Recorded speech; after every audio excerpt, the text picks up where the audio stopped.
स्वास्थ्य भी खराब है। यहाँ पे बहुत सारे ऐसे व्यक्ति हैं जिनका स्वास्थ्य खराब है, कोई पूछने वाला ऐसा नहीं है कि दवाई करे, बहुत गरीब आदमी है लेकिन कैसो अपना दवाई के इस्तेमाल कर रहे हैं। अच्छा, अब घबराइए मत। अच्छा, अगला में 24/7 डेज एकदम हमेशा।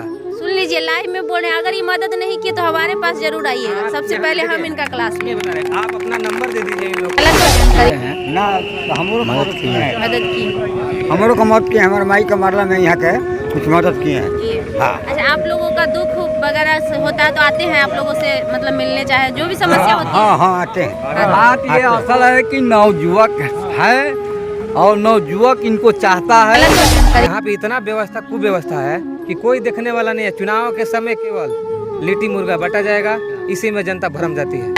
आपके लाइव लॉन्ग न्यूज माध्यम से सभी मतदाता बंधु से आग्रह करेंगे कि आप अपना कीमती एक वोट हमको भीख स्वरूप दीजिए। हम बार बार आग्रह आप लोग से कर रहे हैं कि आपका एक कीमती वोट आपके विकास को आगे बढ़ाए। एकदम हाँ, पूछना जरूरी है, इसलिए कि देखिए हर कोई चुनाव के समय केवल दिखावा करता है। चुनाव के बाद कोई दिखावा करे तब न जनता जानेगी कि नहीं हम आपके साथ खड़े हैं। इस समय तो हम भी आपको 500 रुपया 1000 रुपये दे के दारू वाली टी में दे सकते हैं, लेकिन बिहार में बैन है लेकिन फिर भी दारू मिल रहा है। यहाँ की जनता पे कि वो अपनी सूझबूझ से किसको यहाँ की प्रतिनिधि चुनती है और अपने समाज का कैसा बदलाव करती है, ये तो टोटली डिपेंड करता है यहाँ की जनता। नमस्कार, आप देख रहे हैं लाइव लॉन्ग न्यूज़। मैं हूं आपके साथ खुशबू रॉय। अभी मैं बक्सर जिले के सिमरी प्रखंड के खरहाटाड़ पंचायत में मौजूद हूं। खरहाटाड़ में 8 तारीख को चुनाव है, पूरी जनता में चुनावी लहर है। ऐसे मुद्दे पे यहां पे घमासान दिखा हमें चुनाव में। लगभग 10 से 11 प्रत्याशी यहां पे पंचायती मुखिया चुनाव के पद से लड़ रहे हैं, जिसमें से एक प्रत्याशी ये भी है। क्या नाम हो सर आपका? मेरा नाम राम नारायण कुमार नाम हुआ, हाँ। उर्फ राजेश रंजन यादव। राम नारायण कुमार इनका नाम है, उर्फ राजेश रंजन जी। ये भी मुखिया पद से इस बार प्रत्याशी हैं। आइए हम इनसे बातचीत करेंगे और जानेंगे कि चुनावी मैदान में क्यों ये इस बार अपना कदम बढ़ाएं। क्या मतलब रीजन? सबसे पहले तो यहाँ पर जितने भी मतदाता बंधु हैं, हम सभी को पैर छूकर प्रणाम करते हैं और आपके लाइव लॉन्ग न्यूज माध्यम से सभी मतदाता बंधु से आग्रह करेंगे कि आप अपना कीमती एक वोट हमको भीख स्वरूप दीजिए। हम बार बार आग्रह आप लोग से कर रहे हैं कि आपका एक कीमती वोट आपके विकास को आगे बढ़ाएगा। देखिए हमारे पंचायत में क्या हो रहा है। अच्छा, आप पहले ये बताइए हमको कि आप चुनावी मैदान में क्यों आए इस बार? चुनावी मुद्दा मेरा प्रमुखता है शिक्षा, इसलिए कि शिक्षा का जो मुद्दा है, हमारे गांव के जो भी बच्चे हैं मैट्रिक इंटर करके लुधियाना पंजाब चले जाते हैं, तो शिक्षा का स्वरूप हमको बदलना है। स्वास्थ्य भी खराब है, यहाँ पे बहुत सारे ऐसे व्यक्ति हैं जिनका स्वास्थ्य खराब है, कोई पूछने वाला नहीं है। क्यों, प्राथमिक उपचार केंद्र वगैरह नहीं है क्या? है यहाँ पे, लेकिन उसका सुविधा आप जाके प्राथमिक स्वास्थ्य केंद्र पोखरा पे है, उसका लाचारी व्यवस्था जाकर आप देखिए, उसमें गाय भैंस बकरी बांधी जाती है। अच्छा। इतना व्यवस्था कुव्यवस्था है। एक 15 साल के पूर्व मुखिया हैं, एक 5 साल के मुखिया जी हैं। वर्तमान में बनवाया नहीं है अभी तक? कोई नहीं बनवाया, आप जाके वहाँ पर देख सकती हैं। अच्छा। यहाँ पे इतना व्यवस्था कुव्यवस्था है कि कोई देखने वाला नहीं है। चुनाव के समय केवल लिट्टी मुर्गा बटा जाएगा, इसी में जनता भरम जाती है। अच्छा, आप क्या बदलाव करेंगे? हम अपने मैनिफेस्टो में 20 मैनिफेस्टो में वादा किए हैं। सबसे पहले शिक्षा मेरा प्रमुखता मुद्दा है, उसके बाद स्वास्थ्य मुद्दा है, उसके बाद राशन किरासन गली नली उसके बाद में है। लेकिन वादा तो सब मुखिया करते हैं, वादा कर रहे हैं आप कर जाइएगा तो? नहीं, सबसे पहले आप यहाँ पर जितनी भी जनता है उनसे पूछिए कि शिक्षा के प्रति आज हम 5 साल से लगे हुए हैं। किसी से पूछ सकते हैं, जितने भी जनता है यहाँ पे, जो भी हमारे गाँव के 3 बच्चे मैट्रिक इंटर प्रथम सेकंड और तृतीय स्थान लाते हैं, उनको मैं पुरस्कृत करके उनको मनोबल आगे बढ़ाता हूं कि ताकि उनको देखकर जो पीछे वाले बच्चे हैं वो भी आगे बढ़ें। ये पूछ सकती हैं आप। उसके बाद किसी का शादी ब्याह क्रियाक्रम होता है, उसमें जो भी हमको खोजता है कि भैया हमको आपसे ये सहयोग की ज़रूरत है, हम उनके दरवाजे पर बिना पूछे हुए पहुँचते हैं। देखिए हमारे एक ये है कि हम फ़ोटो खिंचा कर नहीं डालते हैं कि हम फोटो इनको कुछ मदद कर दिए हैं, हम उनको फ़ोटो खींच के डाल देंगे मदद किए हैं, ऐसा हम काम नहीं करते हैं। लेकिन दिखावा नहीं करते हैं। यहाँ पर बहुत सारे ऐसे व्यक्ति होंगे कि हम उनको मदद किए हैं, आप पूछ सकती हैं। अच्छा, मुख्य एक पूछ लेंगे इनके बाद। कोई लोग हैं जिनको ये कभी मदद किए हों? भैया यहाँ पे पूछिए। इधर आइए, इधर आइए। क्या क्या अच्छा, ये राजेश, एक मिनट इधर, राजेश जी का कहना है कि किसी भी लोग को परेशानी होती है, दिक्कत होती है तो हम लोगों का मदद करते हैं। ये बात सच है कि गलत है? ना हमरो मदद किए हैं, मदद की हमरो को मदद किए, हमारे माई का मारला में यहाँ के कुछ मदद किए हैं। किए। हाँ। अच्छा, आप लोगों का दुख वगैरह से होता है तो आते हैं आप लोगों से मतलब मिलने, चाहे जो भी समस्या होती है? हाँ हाँ आते हैं। बात ये असल है कि नवयुवक है और नवयुवक इनको चाहता है कि हमारा पंचायत का विकास हो, पढ़ाई लिखाई दवाई सब कुछ में अग्रसर हो। हमारा पंचायत निर्मल पंचायत बनाने के लिए हम लोग व्यवस्था करने के लिए अपना कोशिश कर रहे हैं। सबसे अच्छा, सुंदर राजेश जी, जनता आपको कह रही है कि एक उम्मीद जता रही है, क्या मुख्य उद्देश्य क्या लेकर चल रहे हैं आप? मुख्य उद्देश्य है कि कोई भी व्यक्ति जीतकर अपने दरवाजे पर जनता को बुलाता है कि नहीं हम जीत गए हैं, आप हमारे दरवाजे पर हाजिरी लगाइए। मेरा मुख्य मुद्दा ये रहेगा कि हम जीतने के बाद मेरे दरवाजे पर कोई नहीं जाएगा, मैं उनके दरवाजे पर पहुंचकर उनकी समस्या का निदान करूंगा। ये मेरा जनता के माध्यम से वादा है कि मेरे दरवाजे पर आप नहीं आइएगा, हम आपके दरवाजे पर कोई भी काम हो, आपका विधवा पेंशन हो, वृद्धा पेंशन हो, राशन कार्ड हो, कोई भी समस्या हो। देखिए यहाँ पर कोई भी कार्य होता है मुँह देखौल कार्य होता है कि आप हमारे साथ चुनाव में हैं, हमारे लिए जी जान लगा रहे हैं, तो आपका प्रमुखता पहले काम होगा, उसके बाद जो आपके पीछे जनता खड़ी है उनका कार्य नहीं होगा। तो सबको कार्य हमको करना है, ये नहीं कि आप हमारे साथ खुल के हैं तो सबसे पहले आपका कार्य होगा, ऐसा कार्य नहीं होगा। जो भी आपके पीछे जो हमारे साथ नहीं भी हैं उनका भी कार्य होगा।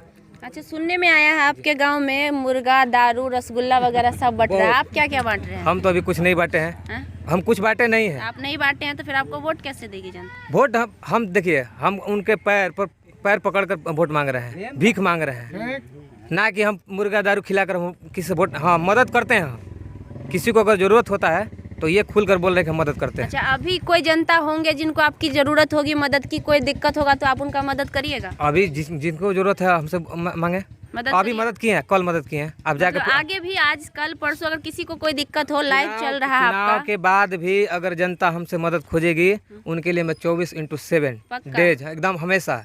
सुन लीजिए, लाइव में बोल रहे हैं, अगर ये मदद नहीं की तो हमारे पास जरूर आइएगा, सबसे पहले हम इनका क्लास ये बता रहे हैं। आप अपना नंबर दे दीजिए इन लोगों को, आप अपना नंबर दे दीजिए। अगर कोई भी जनता हमसे मदद खोजेगी, अगर नहीं हम मदद करते हैं तो आप बिल्कुल बिल्कुल, हम तो बोले ना, हम लाइव बोल रहे हैं इस बात को, अभी इनसे पूछवाए हैं, और अगर ये मदद नहीं करते हमको कॉल कीजिए। इनको भी चोट लगा था, इनको भी चोट लगा था, हम बोले हैं दवाई करे, अच्छा, बोलिए, बता रहे हैं। बोलने दीजिए। एक पैसा नहीं है कि दवाई करे, बहुत गरीब आदमी है, अच्छा, लेकिन कैसो अपना दवाई के इस्तेमाल कर रहे हैं। अच्छा, अब घबराइए मत। अच्छा, अभी ये मदद के लायक? देखिए बता रहे हैं, इनको जिस दिन इनका एक्सीडेंट हुआ था हम इनको बोले थे कि आप जाके हाईटेक हॉस्पिटल में अपना इलाज करवाइए। ये हमको बताए नहीं और जाके अपना इलाज करवा के चले आए। मान लीजिए कि अगर मेरे माध्यम से जाते तो हमारा वहाँ पर क्या परिचय है, हम इनको पैसा दे देंगे तो इनका इलाज हो जाएगा। 1000-1500 रुपया दे देने से इलाज नहीं होगा ना। हम इनको बोले थे कि जितना आपका खर्चा होगा हम सारा खर्चा उठाएंगे, इससे बढ़ के क्या हो सकता है। नहीं, तो आप समझ लीजिए बात को, अगर ये ऐसा बोल रहे हैं, अगर आपको ये सुविधा देने के लिए तैयार हैं तो लेना, आप कैसे लीजिएगा वो आपका काम है। अगर ये बोल रहे हैं इस बात को, आप समझ रहे हैं लाइव चल रही है, बहुत बड़ी बात है। पूरी बिहार या फिर पूरा बोले जितने इंडिया में लोग हैं जो भी चाहेंगे वो इस न्यूज़ को देख सकते हैं। हाँ। ठीक है, ये जब बोल रहे हैं तो आप अगर ये देने के लिए तैयार हैं आपको सुविधा, तो आप जाइए उस अस्पताल में, आपका इलाज करवाने के लिए तैयार हैं। एकदम बिल्कुल। हाँ देखिए, मेरे भैया के 4 दोस्त एम्स में हैं, मेरे अपने भैया का दोस्त। हम तो बोलते हैं कि किन्हीं को समस्या हो वो हमको बताए। देखिए, सबसे पहले हम अपना गाड़ी भेजकर कोई भी अगर बीमार मरीज हो, अगर मेरे पास फ़ोन करता तो हम अपना गाड़ी भी देते हैं, पैसा भी देते हैं। चलिए, बहुत अच्छी बात है। अच्छा, अभी ऐसा क्या दिखा अच्छा आपको अपने क्षेत्र में? एक कल का न्यूज़ बता दें आपको। श्यामलाल शर्मा जी हैं, उन घर में वो तड़प रहे थे। उनकी बीवी मेरे पास फ़ोन की कि देखिए मेरे पति को समस्या है। हम बोले कि देखिए हमारे पास तो जाने का थोड़ा समय नहीं है, लेकिन एक आदमी आपके साथ भेज रहे हैं, आप पूछ लीजिएगा। सुरेश पासवान जी उनके साथ गए हैं, उनको अपना गाड़ी दिए हैं, प्लस में पैसा भी दिए हैं। कल वो इलाज करवा का है, आज वो सड़क पर घूम रहे हैं, तो आप उनसे जाके एक बार पूछ सकती हैं। नहीं, तो अगर आप बोल रहे हैं, नहीं अगर लाइव आप बोल रहे हैं तो कहीं ना कहीं सत्यता होगी बात में। और हम वैसे हम देखिए आप जब ग्राउंड रिपोर्ट कर रही हैं तो जाकर देखिए जो हम नाम बता रहे हैं आप उनसे जाकर पूछ सकती हैं। बिल्कुल पूछ लेंगे। एकदम हाँ, पूछना जरूरी है। इसलिए कि देखिए हर कोई चुनाव के समय केवल दिखावा करता है। चुनाव के बाद कोई दिखावा करे तब न जनता जानेगी कि नहीं हम आपके साथ खड़े हैं। इस समय तो हम भी आपको 500 रुपया 1000 रुपया दे के दारू वाली टी में दे सकते हैं। अच्छा, लेकिन बिहार में बैन है लेकिन फिर भी दारू मिल रहा है। बिल्कुल बिल्कुल चुनाव हाँ, ये तो सत्य है। चुनाव के प्रचार में हर जगह मिल रहा है, लेकिन प्रशासन कह रही है कि नहीं बिहार में पूरा बंद है। अच्छा, शिक्षा, राजेश जी आपके क्षेत्र में शिक्षा का स्थिति भी जर्जर है। यहाँ तक कि हमें जो लोगों के द्वारा जानकारी मिली है कि यहाँ उच्चतम शिक्षा के लिए कॉलेज वगैरह भी नहीं है। क्या पहल करेंगे आप? हमारे गांव में 70 लाख रुपया आया था 10+2 के लिए। कोई ज़मीन यहाँ पे सभी लोग का ज़मीन है, सबसे ज़्यादा 1200 बीघा है, 1000 बीघा यहाँ पे जो वर्तमान मुखिया जी लोग हैं उनके जाति लोग का है। लेकिन कोई ऐसा अपना ज़मीन दान नहीं किया, 70 लाख रुपया लौट के वापस चला गया। हम वादा किए हैं कि अगर हम चुनाव जीतते हैं तो अपना ज़मीन खरीद कर उस फंड को फिर से दोबारा लाने के प्रयास करेंगे। वो लौट के चला गया है, उसको प्रयास करेंगे ज़मीन देकर। स्वास्थ्य वादा के क्षेत्र करते में क्या बदलाव कीजिएगा? देखिए स्वास्थ्य के क्षेत्र में सबसे पहले तो जर्जर व्यवस्था है स्वास्थ्य केंद्र का। जिस दिन जीत जाएंगे उसके सुबह से काम वहाँ पर लगा देंगे उसका नवीकरण करने के लिए। कोई फंड कोई ये नहीं, अपन निजी फंड से उसमें कार्य लगा देंगे। अच्छा, आप एक युवा नेता हैं, युवाओं के लिए क्या पहल करेंगे? देखिए वो युवाओं के लिए बेरोजगार सबसे बड़ी समस्या है। बिल्कुल। पढ़ाई करके सभी लोग चले जाते हैं दिल्ली, लुधियाना, पंजाब। मुखिया के माध्यम से कुछ छोटा मोटा रोजगार है। गव्य पालन है, मत्स्य पालन है, मुर्गी पालन है और छोटा मोटा लघु उद्योग के माध्यम से बहुत सारी सुविधाएं मिल रही हैं। लेकिन कोई यहाँ पर उठाने वाला नहीं, किसी को जानकारी ही नहीं है। मुख्यतः यह है 144 योजना है उद्योग विभाग की तरफ से। कोई भी लेने जाता है तो पास तो वहाँ से हो जाता है, लेकिन बैंक मैनेजर सब कहते हैं कि हमको 12% चाहिए, वो नहीं मिल पाता है। उसके लिए हम पहल करेंगे। कोई भी भाई बंधु अगर लेना चाहेगा उसको हम जाकर मदद बैंक के माध्यम से करवाएंगे। चलिए, क्या अपील करना चाहेंगे आप जनता से? जनता से हम यही अपील करेंगे कि देखिए हम आज 5 साल से लगे हुए हैं, आप हमारे कार्य को देख रहे हैं, एक बार मौका दीजिए, हमको जिताइए। अगर जो भी वादा किए हैं अगर नहीं होता है तो फिर आपके दरवाजे पर दोबारा वोट मांगने के लिए नहीं आएंगे। ऑन रिकॉर्ड आपके मीडिया के से बोल रहे हैं, कभी भी नहीं मैंने चुनाव नहीं लड़ेंगे। नहीं काम कीजिएगा तो हम फिर आएंगे। सोच एकदम लीजिए। दोबारा आइएगा, ये नहीं 5 साल के बाद आपको नहीं आना है। आप साल भर के बाद चुनाव जीतने के बाद अगर हम जीतते हैं तो साल भर के बाद आके सर्वे कीजिए कि राजेश रंजन जो वादा किया था वो किया है कि नहीं। कुछ भी उसमें वादा किए होंगे तो करेंगे ना। ऐसा तो नहीं है कि साल भर वादा करके घर पर सो जाएंगे। साल भर के बाद मेरा काम दिखने लगेगा, तो आप आके देखिएगा कि हम कितना काम किए हैं, कितना नहीं किए हैं। चलिए, बहुत बहुत धन्यवाद। तो ये थे हमारे साथ राजेश रंजन जी, इनका राम नारायण कुमार नाम है और ये प्रत्याशी हैं अभी खरहाटार पंचायत से, युवा प्रत्याशी हैं। पूरे जोशों के साथ इन्होंने कहा है कि हमारी पूरी कोशिश रहेगी पंचायत में बदलाव लाने की और जो होते आया है पिछले 20 सालों से आगे वैसा नहीं होगा। गरीबों की पूरी मदद करेंगे, जो भी योजनाएं आती है सरकार के तहत उसे ज़मीनी स्तर पर लाने का कोशिश करेंगे और शिक्षा और स्वास्थ्य व्यवस्था में भी कहा है इन्होंने कि बदलाव करेंगे। अब देखना ये है कि यहाँ की जनता क्या विचार करती है और क्या निर्णय लेती है, क्योंकि घमासान तो हमें देखने में मिला है। यहाँ पे चुनाव को लेकर इतना घमासान है, मुझे लगता है हमने अभी तक किसी पंचायत में नहीं देखा है बिहार में। अब ये डिपेंड करता है यहाँ की जनता पे कि वो अपनी सूझबूझ से किसको यहाँ की प्रतिनिधि चुनती है और अपने समाज का कैसा बदलाव करती है। ये तो टोटली डिपेंड करता है यहाँ की जनता पे। क्या होता है नहीं होता है, जनता किसको सराहती है और किसको अपना कीमती वोट देकर मुखिया के पद पे आगे के रूप में चुनती है, वो सारी जानकारी हम आपको देंगे और वो भी ज़रूर दिखाएंगे। और अगर राजेश जी बने तो फिर आएंगे इनका भी क्लास लेने, अगर इन्होंने काम नहीं किया तो जो भी जानकारी है सारी जानकारी देंगे। आगे की जानकारी के लिए बने रहिए हमारे साथ।